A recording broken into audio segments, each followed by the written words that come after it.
Hello, welcome back to PIOs Rocks. I implemented a completely autonomous CPU-less byte serving algorithm for One ROM, and it goes like a bat out of hell.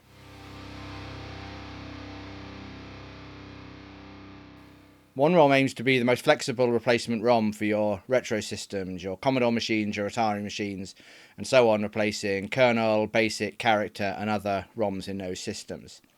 It currently comes in two variants. I have One ROM ICE, which is based on an STM32 microcontroller, and One ROM Fire, which is based on a Raspberry Pi RP2350 microcontroller.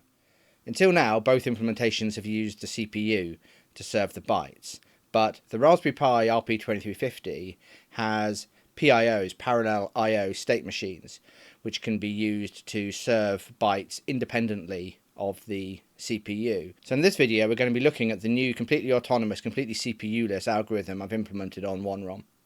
Before we get into the details of the new algorithm, if you want to get hold of your own One ROM, I'm currently selling One ROM ICE, that's the STM32 version with USB support, on my website. I also have a very small number of One ROM Fire, the Pro version, so not the USB version, but the version that uses SWD to program. If you're interested in getting hold of one of those, links down in the description. Some details of what One ROM Fire with the PIO implementation can actually achieve. I tend to measure performance of One ROM based on how slow I can clock the microcontroller on board and still successfully serve a particular type of ROM. So a slower number actually means that One ROM is running faster. The stock clock speed on the RP2350 is 150 megahertz. To serve a character ROM on this Commodore 64 with the CPU algorithm, I needed to clock it at least 117 megahertz. This CPU-less algorithm does it at 51. The kernel ROM on this Commodore 64 needed to be served at 69 megahertz with the CPU algorithm. With the PIO algorithm, it's 41. On a VIC-20, the kernel can be served right down to 22 megahertz with the PIOs. Let's look at how I achieved it. First of all, let's take a quick look at what the PIOs actually are. Actually programmable input-output blocks, not parallel IOs as I just said. These were a new concept that were introduced by Raspberry Pi and the RP2040 microcontroller. And their key goal is to make it easy and fast to shuffle information in and out of the GPIOs on the platform to implement lots of different types of wire protocols. The instructions that the PIOs execute are custom instructions. They're not based on any other type of architecture's assembly, and they're really optimized and customized for this input-output functionality. You can see the list of instructions that are supported on the screen in front of you, and these instructions are just 16 bits long, and you get a maximum of 32 instructions that an individual state machine can execute. On the RP2350 you get up to 12 state machines, and across all of those state machines you get a maximum of 96 instructions. On the face of it, this sounds very, very limiting, but in fact this instruction set has proved to be extremely powerful and useful, and there's lots of different operations that actually get combined together into some of these instructions. So a single instruction, which takes a single clock cycle, can actually execute up to 3 what I view as independent pieces of functionality. So implementing functionality on the PIOs can be very, very fast. By default, the PIOs are clocked at the same speed as the CPU in the microcontroller, although you can actually divide the PIO clock down individually for different PIOs and have them all running at different fractions of the MCU, core MCU speed. Now there is a key limitation to PIOs that's really important when we're looking at an application that needs to serve bytes that are sitting in RAM or in flash like One ROM does. And that's that the PIOs only have access to the GPIOs, the actual physical input-output pins on the microcontroller, and their FIFO buffers, their first in, first out, transmit and RX buffers. So each state machine has its own receive FIFO for when it receives information in from a GPIO, it can push information to, and also a transmit FIFO buffer. So if the system wants it to transmit some information out of the GPIOs, it puts it in the transmit FIFO, the PIO takes it out of the transmit FIFO and sends it on. That gives us a bit of a challenge with one ROM, where we want to be constantly serving bytes that are sitting in RAM. There's two ways of getting around this. One is you can interface the CPU to the PIOs and have the CPU feeding the PIOs via the FIFO buffers, and then it's doing the lookup from RAM. The other option is to use direct memory access, DMA, which is another autonomous mechanism implemented into the microcontroller. DMAs can either be triggered or configured to be constantly reading bytes from one location and writing them out to a different location. Now, the autonomous CPU-less byte serving algorithm in one ROM uses a combination of the PIOs and the DMAs, so that after the byte serving algorithm is initiated, the CPUs actually go to sleep. They can be used for other purposes in the future. We'll now take a look at the PIO code and the DMA configuration that I've used to achieve such fast results using One ROM Fire. So in this algorithm, algorithms, there are 3 PIO state machines that I'm using and 2 DMA channels. Let me explain what's going on. The first thing to look at is state machine 0, and you can think about this as being the chip select handler. So on a ROM chip that's used in these systems, and even modern parallel flash chips today, you have one or more chip select lines. And when they go active, when they're either pulled to 0 or 1, then the ROM is being told to serve a byte, and the byte it must serve is being indicated by the address pins on the ROM. In fact, it's fairly complicated on these legacy ROM chips because different chips had different numbers of chip select lines, and different chip select lines could be factory configurable as to whether they're active when they were high or active when they were low, and there could be different combinations of those active states. The ROM must only serve a byte when all of those different chip select lines go into the active state. So that's what state machine 0 is doing. It's sitting in an incredibly tight loop, and it's continually sampling all the chip select lines from the GPIOs on the device. And when it notices that a chip select line goes active, it does 2 things. One thing definitely, and another thing optionally. The thing it definitely does is it sets the data lines on the microcontroller to outputs.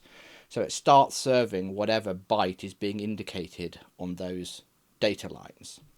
The second thing it does optionally is it triggers the second part of the algorithm sitting down here. We'll come back to that in a second. Then it goes into another tight loop, waiting for the chip select lines to go inactive. And remember, just one of the chip select lines has to go inactive, and then it needs to stop serving the byte. So that happens at some point later, and the state machine then sets the data lines back to inputs. It stops serving whatever byte is sitting on its data lines. And then, as you can see indicated by this arrow, it just goes back to the beginning and starts exactly the same thing again. So it starts waiting again for chip select to go active, and if it does, it will set the data lines to output, and then it will wait for it to go input, and so on and so on and so on forever. Let's take a look at the second part of the algorithm now, where there's 2 state machines and 2 DMA channels. The first state machine, its job is to read the address lines from the microcontroller. So it's reading the physical state of the GPIOs. This is indicating to one ROM which byte it should actually serve. And as soon as it's read those address lines, it writes that out to its RX FIFO buffer, which is where it writes information when it's received it. That's then picked up by the first DMA channel. So the first DMA channel is taking that information from the first state machine, SM1, and is just transferring it over to a different address in RAM. And that address in RAM is the read address of the second DMA channel. So this is telling the second DMA channel, please read the byte that's actually sitting at that address. The second DMA channel will read the byte at that address and will write it out to its write address. And its write address is configured to be the transmit FIFO buffer for state machine 2. That then triggers state machine 2 to take that byte and write it to the data GPIOs. Now you may be wondering, why do I need to have two DMAs in this chain? Why don't I just have a single DMA that's reading the address from state machine 1, which is telling it where to get the byte from? Why doesn't it just do a read from that address here and write it out straight to SM2's RX FIFO buffer? The answer is you can't do that. At least I can't find any way of doing that. A DMA will read from its read address and will write to its write address. And you set those up at start of day, and they can be auto-incremented if you want your DMAs to be, say, copying a particular portion of RAM. But that's not what we want to do here. We want to read essentially a random address in memory that's indicated by state machine 1. And the only place that SM1 can actually write that address is to its RX FIFO buffer. So DMA 0 can read that RX FIFO buffer, but it can't read the address that's pointed to by that RX FIFO buffer. So essentially we're using this first DMA channel as a way of getting the address into a location where a DMA can actually read from. That's the heart of the algorithm, really. It's really conceptually, I think, quite simple. The first part of the algorithm is state machine 0, which is handling chip select and setting data lines to outputs. And the second part of the algorithm is then reading the address lines, getting the byte at the appropriate location in RAM, and then writing that out to the data lines. Now earlier I said that there was an optional trigger that SM0 would fire to trigger the second part of the algorithm to execute. So there are two ways that this second part of the algorithm, this entire chain, can be triggered. The first is when chip select line goes active, SM0 triggers this chain to happen, and it happens once and then stops and waits for another trigger. The other way is this chain can be figured to operate on a tight loop and constantly be reading the address lines, getting the byte from RAM, and then writing it out to the data lines. Now, some of the operation here might be a bit counterintuitive, because you might be thinking, Piers, you're setting your data lines to outputs before you've necessarily got the right byte assigned to the data lines.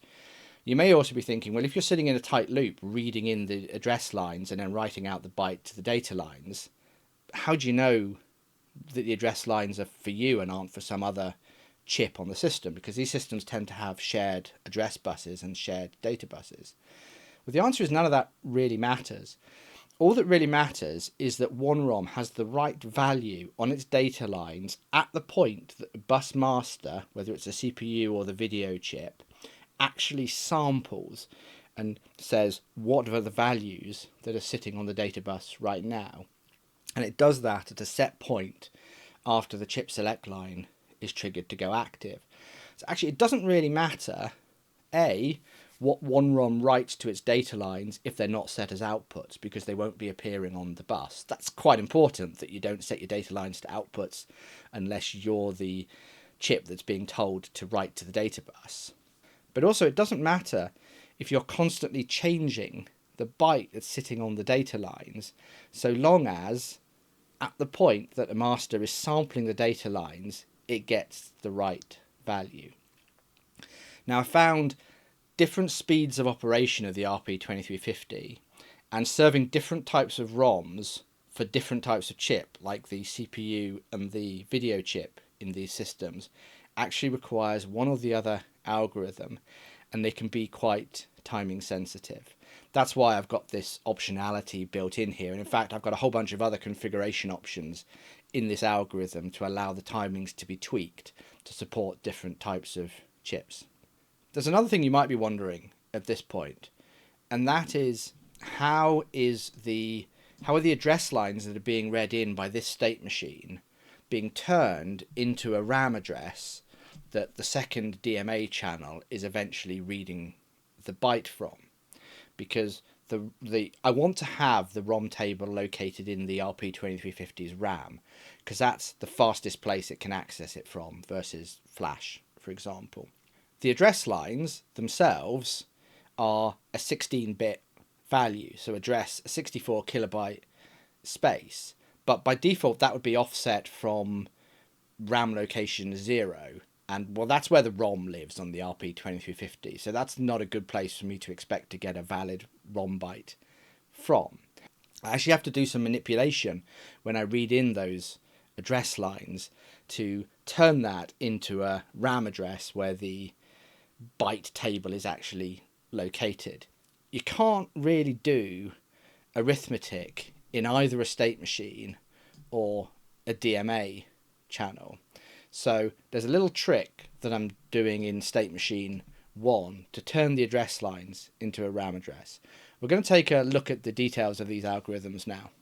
This is the code that's actually loading the instructions into the state machine, that the state machine, the PIO state machine, is then actually going to execute. This is done dynamically at runtime.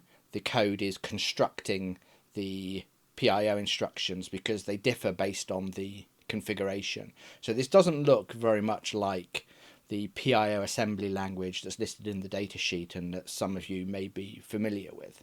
So what I've done is I've added debug logging into One ROM so that if you compile in the debug logging and you're looking at it with a debug programmer, you can see the details of the instructions that it's programmed for the 3 state machines here. This is the code for the state machine 0, which is handling the chip select lines. And we can see there's just 6 instructions for this state machine. In fact, this is by far and away the largest PIO state machine that I've got.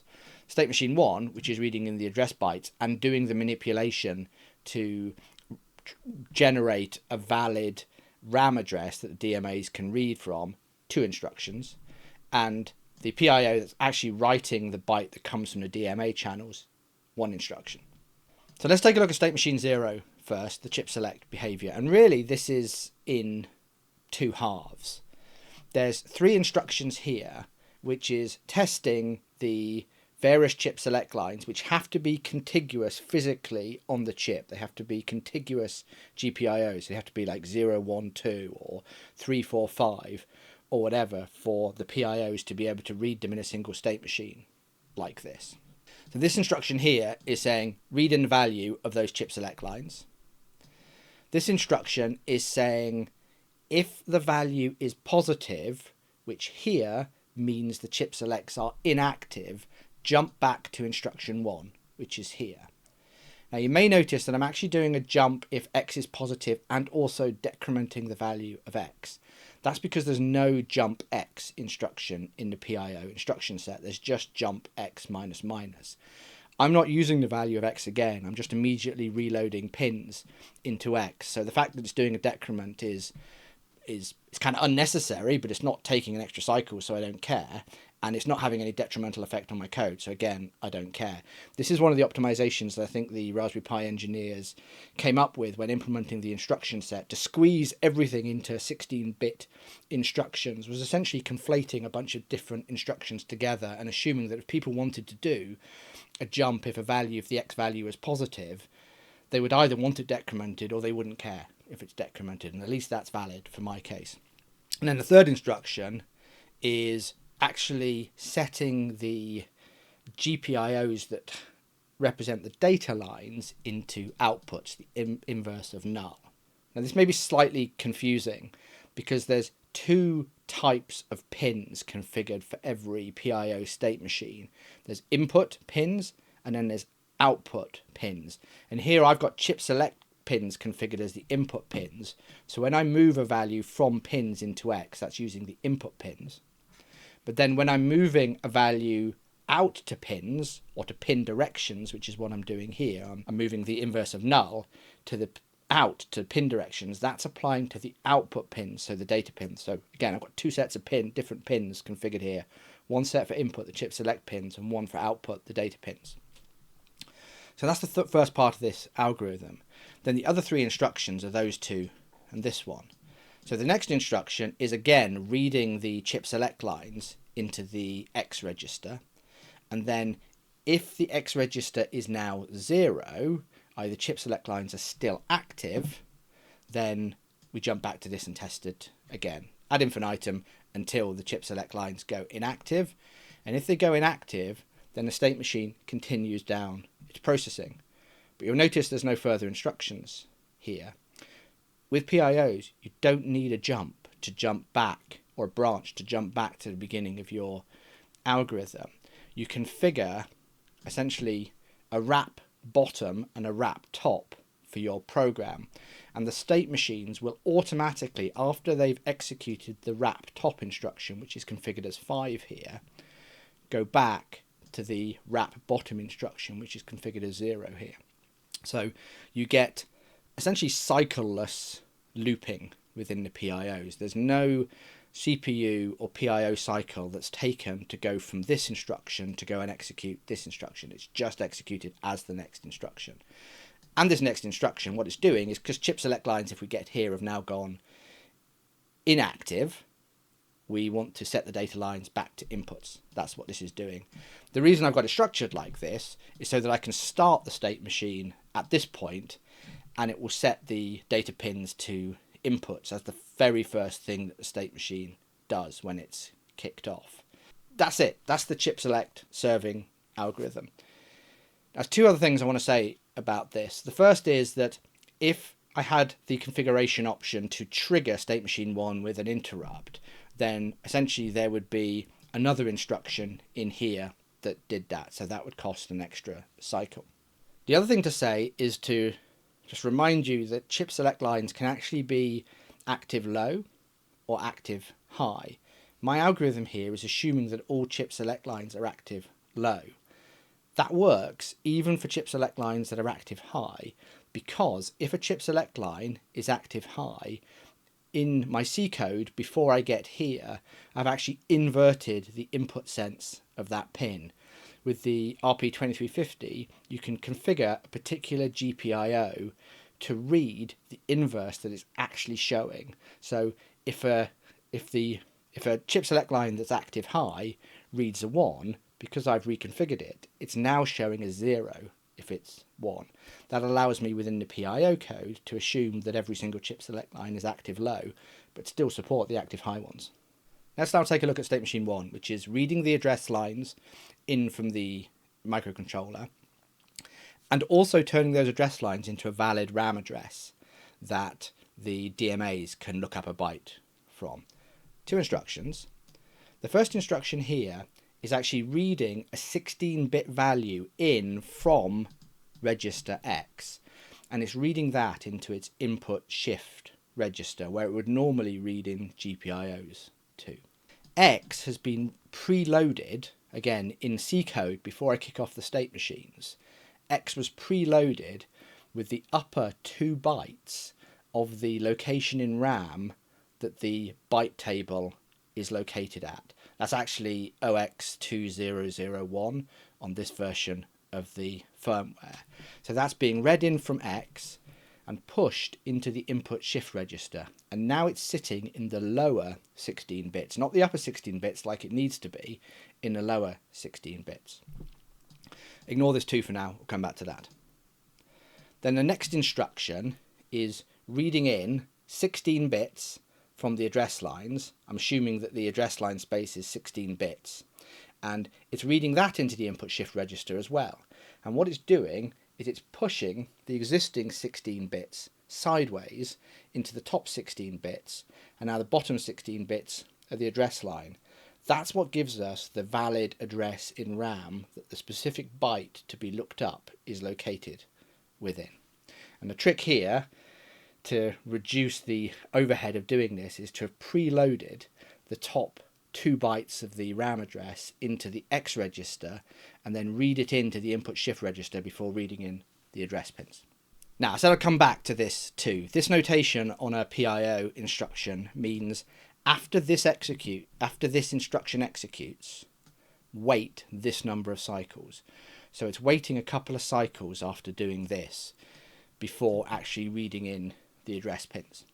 Now, the reason I'm doing that is because if I let this PIO execute at full tilt, at full speed, then it would overwhelm the DMAs. It would push data to its RX FIFO buffer faster than the DMA chain can actually be pulling those out and reading them. And this delay is configurable because it needs to be different values in different circumstances for different chips. There are other ways to solve that particular problem, you could clock this PIO state machine at a greater multiple, so it ran slower. I'm opting to add these extra wait states in my program. You can run this full tilt, but as I say, it will overwhelm the DMAs and everything will go horribly wrong. There are some circumstances where this can be dropped down to 1, and therefore this algorithm takes 3 cycles, but that's pushing things very close to their limit. And then the final state machine 2, which is taking the byte that's been read from the DMAs and outputting it to the data pins. So that's super simple, right? It's actually doing 3, I think it's doing 3 things in this single instruction and a single cycle of the PIOs. The first thing it's doing is it's automatically pulling in the value that's been written into its TX FIFO. So that's the byte to be served that's been written by the DMA into the PIO's TX FIFO. So it's doing that in this instruction. It's also writing that value to the data pins in the same cycle as part of the same instruction. And it's also jumping back to execute the same instruction again next cycle because of the way wrapping works. So we can apply the byte in a single instruction. So as you can see, this will run incredibly fast. This will run just as fast as bytes are pushed into it. I don't need to wait for the DMA to actually put the next byte into our TX FIFO, because this will automatically wait until there's a value that's been pushed into that TX FIFO. That's another beauty of the PIOs. You don't need to do any kind of testing like that about whether there is a valid value in there like you might have to do if you were using the CPU. I may come across a bit smug now. Apologies if I do. I'm super pleased to have got this down to 9 instructions. So that's 18 bytes of code total that's being used to serve bytes in One ROM. I also want to look at the DMA configuration, because while there's no actual code that's being executed here as part of the ROM byte serving algorithm, you do need to configure the DMAs beforehand correctly to make all of this work at really high performance. And it took me quite a lot of trial and error to understand how the DMAs worked and how I could get the maximum performance out of them. Because we're not using the DMAs here in a way that they were really intended to be used. A DMA is really intended to be used for really super fast copying of data from one location to another and to be copying multiple bytes. They tend to be quite inefficient when used to copy a single value from one location to another. But I think I got around that in this algorithm. I'm going to explain how I did it and how I went about configuring the DMAs. So this here is the configuration for the first DMA channel. So this is the one that's pulling the ROM table lookup address from state machine 1 from its RX FIFO and transferring it over to the second DMA channel. So we set up this DMA's read address to be the RX FIFO from the state machine that read in the address lines. This is the code that configures the DMA if it's being triggered based on an interrupt. I'm not going to go through that in more detail in this video. Interested people, this is all open source. It's all committed to the main branch of One ROM. Have at it. Instead, I'm going to look at the version that is not triggering this whole cycle with an interrupt, but it's just going round and round and round as fast as it possibly can. Because this tends to be the fastest algorithm and allows the RP2350 to be clocked at its slowest level. So in this case, the write address is being set up to be the read address for the next DMA channel. So when the next DMA channel does something, it will be reading from the address that's sitting in its read address register. That's the address that the read address state machine constructed based on the top 2 bytes of the ROM table address we preloaded it with and the actual value of the address lines. Then the second thing I'm doing is I'm configuring this DMA channel to do an infinite number of transfers. This isn't 4 billion or so. Because the top nibble here is set to an F, this DMA channel will run forever till the end of time, or your chip overheats or heat death of the universe or whatever. Then the final bit of the configuration here is how this DMA channel is being triggered. So because this is going to run forever and it's just going to go back to the beginning and try copying another word from its read address into its write address, it has to be triggered properly. So that it will only do that next transfer when a particular trigger event happens. That trigger event is configured here. And it's essentially being triggered based on data being put in that state machine 1's RX FIFO. So when that happens, what's called a DREC gets triggered, and this DMA will then look in its read address location, which is that RX FIFO, and transfer the word out of it. The other configuration here as well, we're enabling triggering, that's important, and we're also setting the size of the transfer that it's going to do to 32-bit, because remember we've got a 32-bit address in RAM that's sitting in that read address. We need to copy all of that over. But really the trick here is to do an infinite number of transfers and to pace it using the DREC that's triggered whenever a value gets written into state machine 1's RX FIFO. I tried lots of different other options. In particular, if you're triggering it based on an interrupt, you only want to do one transfer, right? This is much, much slower. And I think it's because the DMA has to do some pre-configuration, some setup, which is eating cycles. This infinite number of transfers seems to be super fast. As you saw, if we go back to the SM1's code that's being used in this non-IRQ case, there's actually 4 cycles here. There's a cycle for this instruction, 2 cycles wait, and then a cycle to actually push the data into the RX FIFO. That, by definition, must be as fast as this DMA is operating. Otherwise, it would get overwhelmed and the ROM wouldn't be serving the correct bytes and the system would be crashing.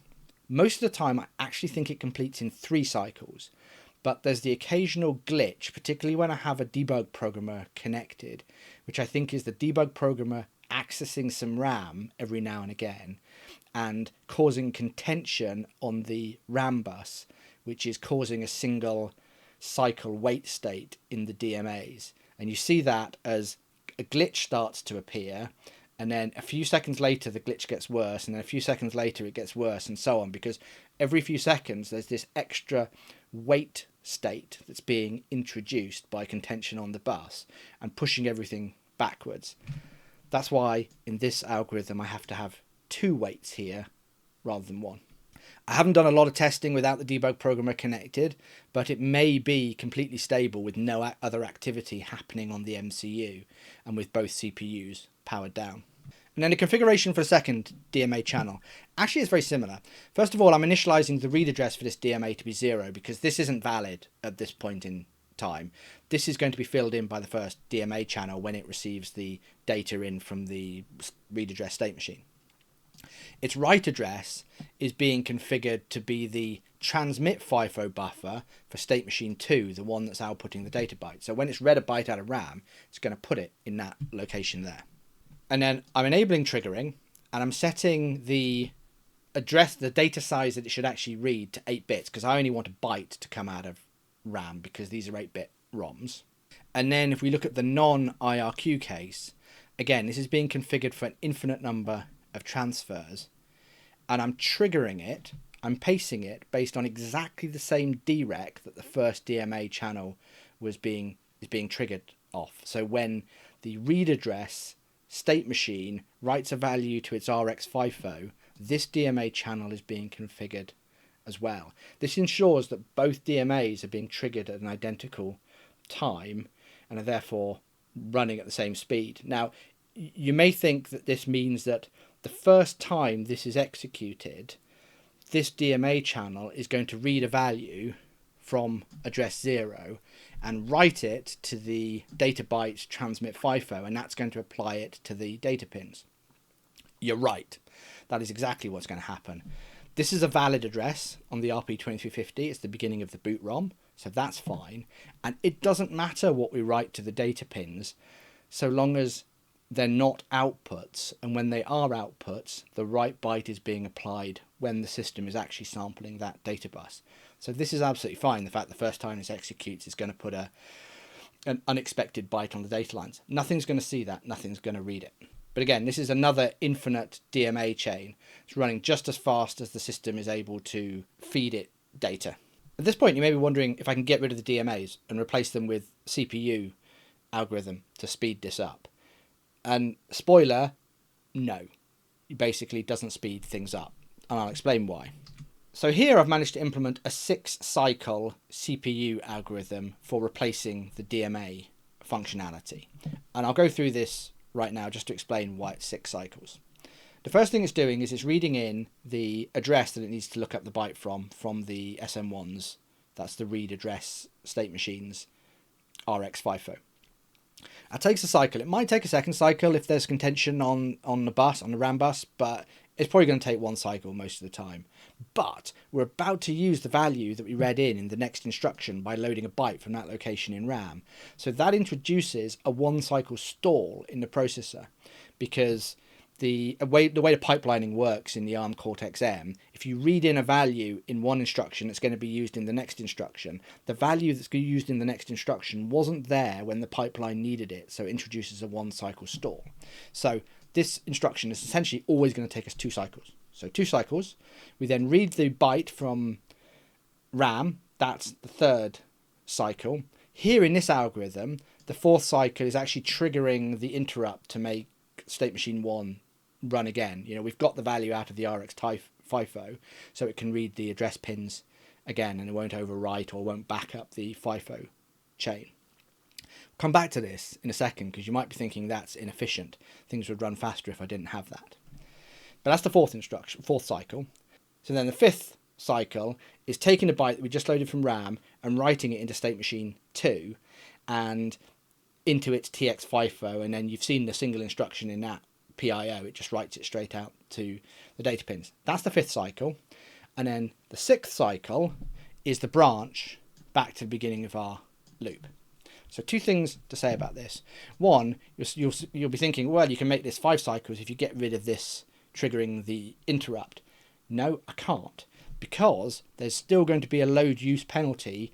I've loaded a byte in from RAM and I want to use it here, which would become the next instruction if I get rid of the IRQ triggering, and I'm going to have a load use penalty. So whether or not I do this, this algorithm is always going to be 6 cycles. And this behaves identically to the DMA version. I can run both versions down to 51 megahertz and still serve a character ROM on the Commodore 64. Now, it is actually possible to get this CPU algorithm down to 5 cycles from 6 cycles. And essentially by getting rid of that interrupt and by reordering the instructions so that we still get rid of one of those 2 load use penalties. We just can't get rid of both of them because we don't have enough other work to interleave. I won't go through the details of this. Those who are interested can go and take a look at the source code. This does actually get a character ROM on the C64 down to 50 megahertz from 51 megahertz. That's a 2% improvement. I don't view that as useful or interesting enough to use the combined PIO CPU algorithm over the PIO DMA algorithm. I think that the PIO DMA algorithm still works because it frees up both CPU cores, either to be put into low power mode so that you can reduce power usage of the ROM chip and stress your retro system less, or so you can run other things on your CPU cores. Now, you might notice that the Commodore 64 behind me, that's been sitting running one of my demo programs since the start of the video, is now at the regular boot screen.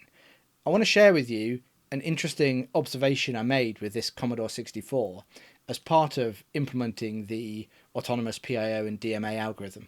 This is the Commodore 64 that I do most of my One ROM testing with, and it's currently running with the PIO DMA algorithm that uses interrupts. So as soon as the chip select line goes active, an interrupt fires, the state machine 1 reads the read address, and a byte gets looked up and applied to the data lines. I think the video chip is a 6569R3. I can't check because it's got a heatsink stuck on the top of it. As you can see, some of the characters are dancing. So we're getting corruption on some of the characters. It's not related to where on the screen they're located. It's related to specifically which characters are being displayed. And I don't know precisely why this problem is happening. It's always pairs of characters that are corrupted, but it doesn't seem to be just a single address line on the ROM that's being driven incorrectly. I think an address line on the ROM is being driven incorrectly, and I suspect this VIC chip is somewhat marginal because I don't have this same problem if I use another VIC chip I have, which is a 6569R1 ceramic and gold VIC chip.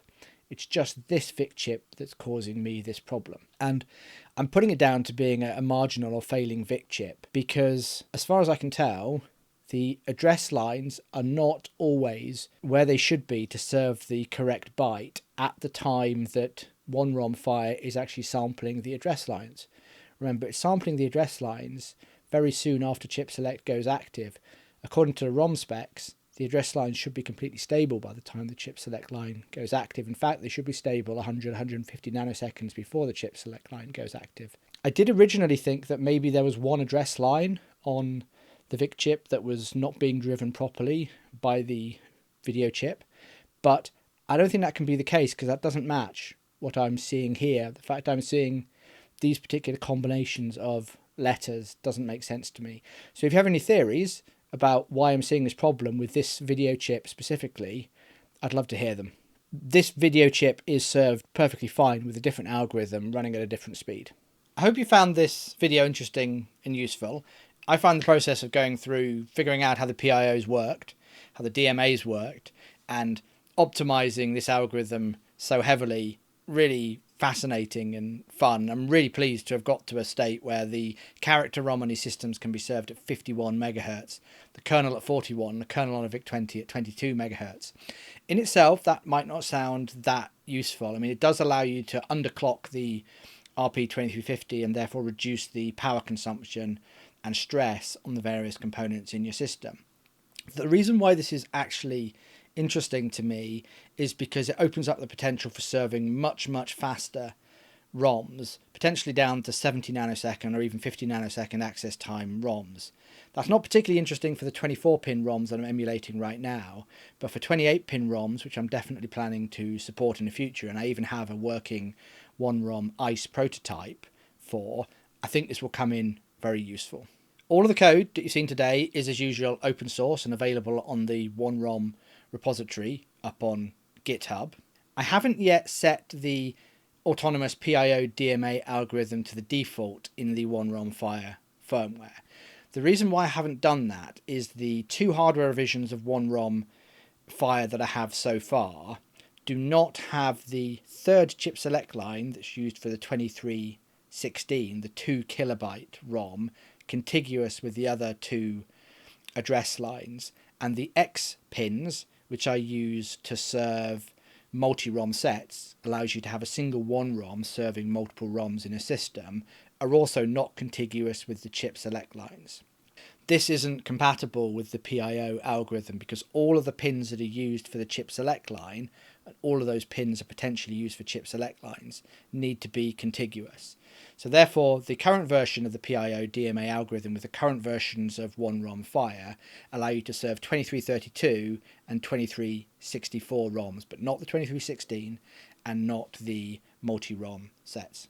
You can expect a new hardware revision of One ROM Fire at some point that sets all those pins contiguously on the MCU, if I can get the layout done, and then we'll be able to support 2316s and also multi-ROM sets using this super fast, completely autonomous PIO and DMA algorithm.